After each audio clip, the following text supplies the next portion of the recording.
ओम नमः शिवाय। दोस्तों कैसे हैं आप सब लोग? आनंद मंगल, आनंद में ही रहना चाहिए। अच्छा, आपकी सेवा में फिर हम हाजिर हो गए। रक्षाबंधन का समय आ गया भैया। 3 तारीख को रक्षाबंधन है।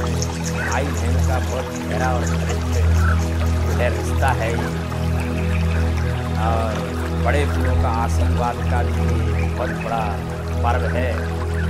इसमें हमें अपने बड़े बुढ़ों का आशीर्वाद प्राप्त करना चाहिए। रक्षाबंधन बहुत ही महत्वपूर्ण त्योहार है। इस बार से हमें धन और बल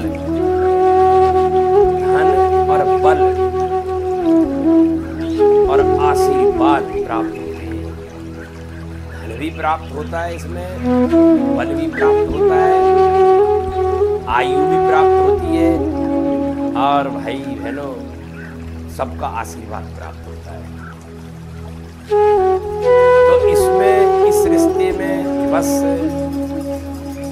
एक आदत अगर हम लोग सुधार लें बहन भाई, तो ये त्योहार सफल हो जाए। बहन भी सुखी हो जाए भैया, और भैया भी सुखी हो जाए भैया। ठीक है, बहन भी सुखी हो जाए और भैया भी सुखी हो जाए। अब वो सुखी क्यों कैसे होगा, इसके बारे में आज बहुत बढ़िया बता रहा हूँ। ग्रंथों से जुड़ा हुआ वचन है। बहन के अंदर भाई के प्रति कभी भी लालच ना हो, कोई लालच ना हो।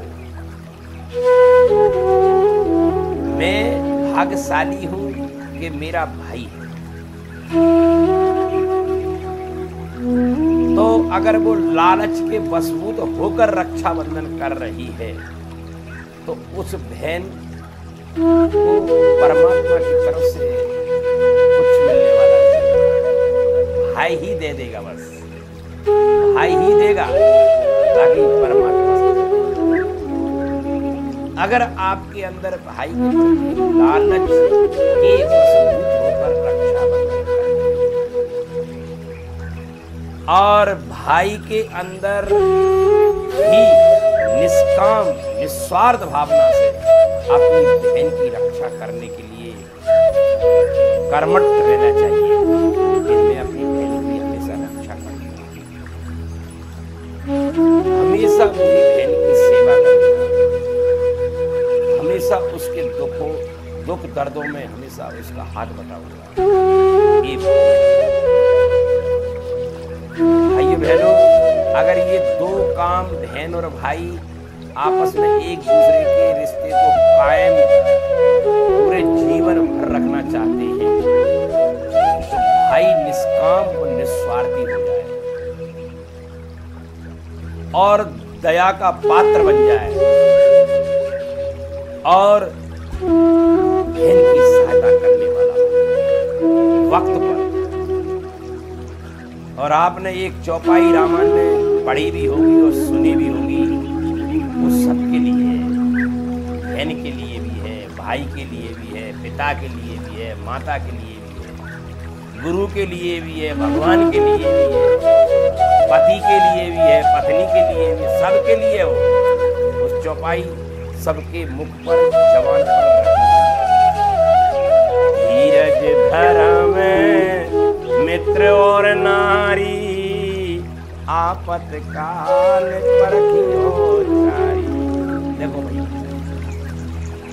आपत्काल में आप अपनी बहन का सहारा बनिए, तो आप पक्के भाई।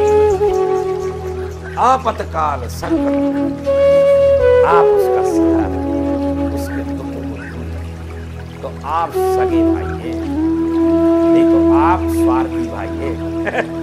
ठीक है भाइयों बहनों, तो इसलिए मैं आपसे निवेदन करना चाहता हूं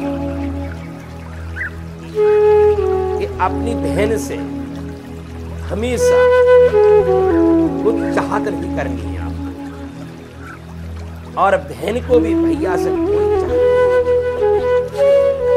निष्काम और निस्वार्थ भावना से एक दूसरे के प्रति, और कि भैया तुम मेरी आंखों के सामने बने रहो बस, और मुझे कुछ नहीं चाहिए, क्योंकि तुम हो तो मेरा परिवार और मेरा सब कुछ है। और भाई के अंदर भी यही होना चाहिए कि बहन तू मुझे हमेशा दिखती रहे, क्योंकि हम दो ही रिश्ते ऐसे हैं बहन भाई के जो बचपन से बूढ़े तक एक साथ रहते हैं। देखो भाई, बचपन हमने अपनी बहन के साथ गुजारा, उसके साथ हम बड़े हुए भैया, ठीक है ना। और उसी के साथ अगर हमारा बुढ़ापा निकल जाए देखते देखते, एक दूसरे की आशीर्वाद देते हुए और कलाई में धागा बांधते हुए, तो कितना बड़ा भाग्यशाली है, कितने बड़े भाग्यवान।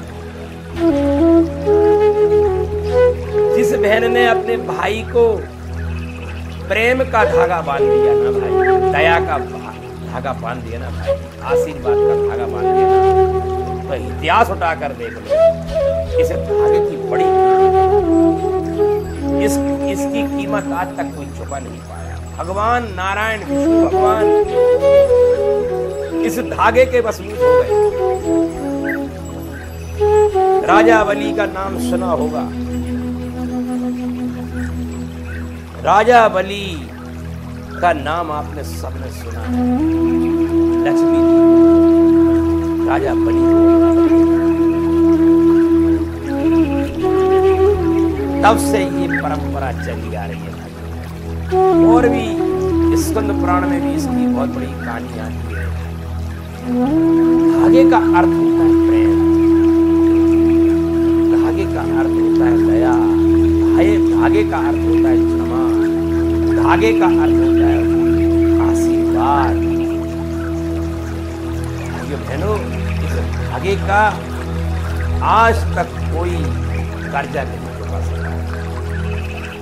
तुम बड़े भाग्यशाली हो कि तुम्हारी बहन है, और बहन आप भी बड़ी भाग्यशाली के आपका भाई, और आपके भाई के होते हुए, बुरा मत मानना भाई के बहनों, थोड़ा बुरा लग रहेगा आपको, आपके सगे भाई बहन होते हुए अगर आप दूसरों से हाथ में कलावा बनवाते हैं, धागा बनवाते हो, तो भाई बहनों आप अपने भाग्यों को मिटा रहे हैं, भाग्य खत्म कर रहे हैं, आप दोनों का विकास नहीं हो सकता। एक गारंटी है, आपका भाई जिंदा है, आपका भाई जीवित है, आपका भाई है, आंखों के सामने है, और फिर आप अनदेखा कर कर, उसका अपमान कर कर, उसकी अवहेलना कर कर दूसरों को भाई बनाती हैं आप।